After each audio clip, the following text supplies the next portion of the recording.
نحمده ونصلي على رسوله الكريم اما بعد فقد قال الله تبارك وتعالى كما ورد في سورة التحريم اعوذ بالله من الشيطان الرجيم بسم الله الرحمن الرحيم ضرب الله مثلا للذين كفروا امرأة نوح وامرأة لوط كانتا تحت عبدين من عبادنا صالحين فخانتاهما فلم يغنيا عنهما من الله شيئا وقيل ادخلا النار مع الداخلين صدق الله العظيم رب اشرح لي صدري ويسر لي امري واحلل عقدة من لساني يفقهوا قولي اللهم ربنا الہمنا رشدنا واعذنا من شرور انفسنا اللهم ارنا الحق حقا وارزقنا اتباعه وارنا الباطل باطلا وارزقنا اجتنابه آمین یا رب العالمین۔ یہ سورہ تحریم کی 10ویں آیت ہے جو ابھی میں نے تلاوت کی ہے، اور یہ آیت مبارکہ بہت سے اعتبارات سے قرآن حکیم کی اہم ترین آیتوں میں شامل ہے۔ اصل میں جو یہ آخری حصہ ہے، 3 آیات آخری جو ہیں سورہ تحریم کی، ان کا جو مرکزی مضمون ہے وہ یہ ہے کہ عورتیں بھی اپنے دین اور اپنے عمل کے اعتبار سے اللہ تعالیٰ کے ہاں مسئول ہیں، ذمہ دار ہیں، اکاؤنٹیبل ہیں۔ ان کی شخصیت آزاد شخصیت ہے، وہ شخصیت کے اعتبار سے مردوں کے تابع نہیں ہے۔ اپنا اخلاق، اپنا کردار، اپنے اعمال، اپنی نیکیاں، اپنے عبادات، اپنا یقین، اپنے ایمان کی گہرائی، اس کے اعتبار سے ان کی اپنی منفرد شخصیت ہے۔ اصل میں ہوتا یہ ہے عام طور پر، اور مسلمان معاشرے میں خاص طور پر یہ بات ہو جاتی ہے کہ خواتین یہ سمجھ بیٹھتی ہیں کہ جو اگر ہمارے مرد جو ہیں وہ دین کا کام کر رہے ہیں، محنت کر رہے ہیں، کوشش کر رہے ہیں، تو گویا کہ ہماری طرف سے بھی ادا ہو گیا، ہم پر کوئی ذمہ داری نہیں، یا یہ کہ دینی اعتبار سے ہم اپنے مردوں کے ہی تابع ہیں۔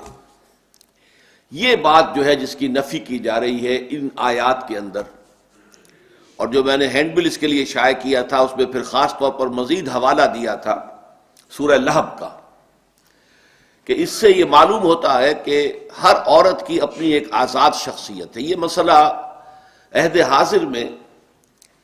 بہت بڑی کنٹروورسی کا حامل بن چکا ہے۔ مساوات مرد و زن، یہ مغرب کا نعرہ ہے، اور اس نعرے سے ان کی مراد یہ ہے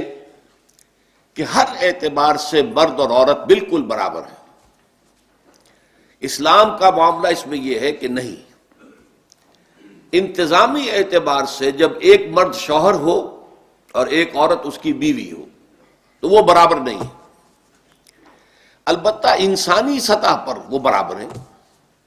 ایز ہیومن بینگز۔ ظاہر بات ہے کہ مرد بھی ہیومن بینگ ہے، عورت بھی ہیومن بینگ ہے، تو دونوں کا اس اعتبار سے کوئی فرق و تفاوت نہیں ہے۔ انسانیت کا شرف، انسانیت کی عزت، انسانیت کا مقام، اشرف المخلوقات ہونے کی حیثیت، یہ ساری چیزیں مشترک ہیں مردوں اور عورتوں کے درمیان، اس اعتبار سے قابل مساوات ہے۔ قرآن مجید میں 2 مقامات اس اعتبار سے بڑے اہم ہیں۔ سورہ آل عمران کا جو ہمارا درس تھا، جو کہ دوسرے حصے کا پہلا سبق تھا، اس کی آخری آیات، اس میں یاد ہوگا کہ ایک بڑی طویل دعا نقل ہوئی ہے اہل ایمان کی، جو 3 آیتوں سے بھی زائد پر پھیلی ہوئی ہے، اور اس دعا کے بعد اللہ تعالیٰ نے فوراً فرمایا فَاسْتَجَابَ لَهُمْ رَبُّهُمْ أَنِّي لَا أُضِيعُ عَمَلَ عَامِلٍ مِّنكُم مِّن ذَكَرٍ أَوْ أُنثَىٰ بَعْضُكُم مِّن بَعْضٍ۔ تو اللہ تعالیٰ نے اپنے ان اہل ایمان بندوں کی دعا کو قبول فرمایا، یہ فرماتے ہوئے کہ میں تم میں سے کسی بھی عمل کرنے والے کے عمل کو ضائع کرنے والا نہیں ہوں، خواہ وہ مرد ہو خواہ عورت، اور تم سب ایک دوسرے میں سے ہی ہو۔ یعنی مرد اور عورت میں یہ فرق و تفاوت تو نہیں ہے، ظاہر بات ہے کہ وہ بھی ہیومن بینگ ہے، یہ بھی ہیومن بینگ ہے۔ اچھا پھر یہ کہ ایک ہی باپ کے نطفے سے بیٹا بھی پیدا ہوتا ہے، بیٹی بھی پیدا ہوتی ہے، ایک ہی ماں کے رحم میں بیٹے نے بھی پرورش پائی ہے، بیٹی نے بھی پرورش پائی ہے، بعضکم من بعض، تم ایک دوسرے میں سے ہو۔ اس اعتبار سے کوئی فرق و تفاوت نہیں ہے۔ اس معاملے میں خاص طور پر میں تذکرہ کر دوں کہ عیسائیوں کی بہت بڑی غلطیوں میں سے ایک یہ غلطی بھی ہے کہ وہ کہتے ہیں کہ عورت میں روح نہیں ہے، روح صرف مردوں میں ہے۔ یعنی وہ جو اصل شرافت ہے انسان کی، وَنَفَخْتُ فِيهِ بِالرُّوحِ، جو حضرت آدم کے بارے میں فرمایا فَإِذَا سَوَّيْتُهُ وَنَفَخْتُ فِيهِ بِالرُّوحِ، کہ جب میں اس کو بنا لوں، اس کی تخلیق مکمل کر لوں، اس کی ناک پلک سنوار دوں، نوک پلک، اور پھر اس میں اپنی روح میں سے پھونک دوں، تو یہ مقام صرف مرد کا ہے، عورت کا نہیں ہے۔ جیسے حیوانات میں جان ہے، روح نہیں ہے، اسی طرح عورتوں میں بھی جان تو ہے، life is something else, روح is something else, spirit is something else. Life and spirit are not the same thing. تو لائف تو حیوانات میں کیا، نباتات میں بھی ہے، اسی طریقے سے عورتوں میں بھی ہے، لیکن روح نہیں ہے۔ اسی لیے آپ دیکھتے ہیں کہ عیسائیت میں عورت کو مجسم شر قرار دیا گیا۔ ایو سے ایول کا لفظ بنا ہے، ایو حضرت حوا، اور ایول بدی، خرابی، برائی، شر۔ عورت گویا کہ مجسم شر ہے۔ یہیں سے ان کے ہاں پھر فلسفہ پیدا ہوا کہ شادی کرنا جو ہے گھٹیا کام ہے۔ اصل جو روحانی اعتبار سے بلند تر زندگی ان کی ہے، جو ساری عمر تجرد کی زندگی گزارے، شادی نہ کرے، یہ جنسی اختلاط سے اپنے آپ کو دور رکھے، اور گھر گھرستی کے چکر میں نہ پڑے۔ یہ ننے ہیں اور یہ جو ہیں یہ مجرد رہنے والی عورتیں ہیں، اور یہ تجرد کی زندگی گزارنے والے مرد ہیں۔ اگر چاہیے کہ فطرت سے جب لڑتے ہیں تو پھر فطرت اکثر و بیشتر پچھاڑ دیتی ہے انسان کو۔ پھر جو کچھ ہوتا ہے بالفعل وہ خود ان کے ہاں جو تاریخ مرتب ہوئی ہے، ہسٹری آف کرسچن موناسٹسزم،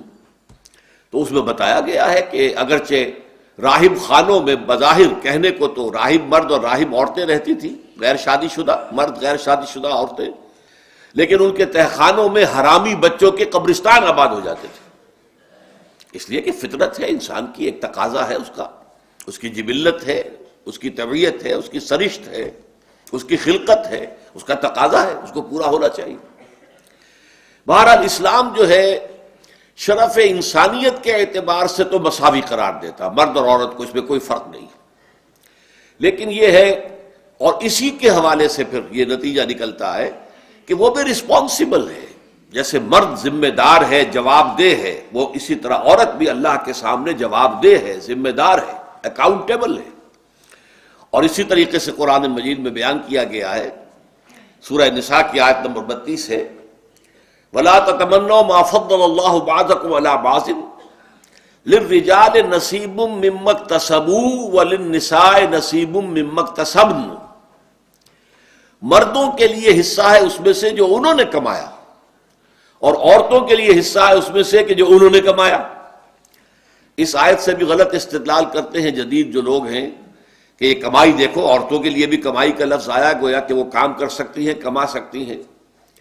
تو اگرچہ اصولی اعتبار سے اسلام نے کوئی رکاوٹ نہیں لگائی ہے، عورت تجارت کر سکتی ہے، عورت کوئی اور کام کر سکتی ہے، لیکن بالفعل اسلامی معاشرے میں عورت کا یہ فنکشن نہیں ہے۔ کمانا اور جو بھی معاش کی جد و جہد ہے اس کا سارا بوجھ جو ہے اللہ تعالیٰ نے وہ مرد پر ڈالا ہے۔ عورت کا اور اس کی اولاد کا نان نفقہ جو ہے وہ مرد کے ذمہ ہے، شوہر اور باپ کے ذمہ ہے۔ لیکن یہاں اصل میں کسب سے مراد ہے نیکی یا بدی کا کمانا۔ قرآن مجید کی روح سے جہاں تک رزق کا تعلق ہے، معاش کا تعلق ہے، اس سے تو قرآن جو ہے وہ فضل کہتا ہے، یہ اللہ کا فضل ہے۔ وَابْتَغُوا مِن فَضْلِهِ فَإِذَا قُضِيَتِ الصَّلَاةُ فَانتَشِرُوا فِي الْأَرْضِ وَابْتَغُوا مِن فَضْلِهِ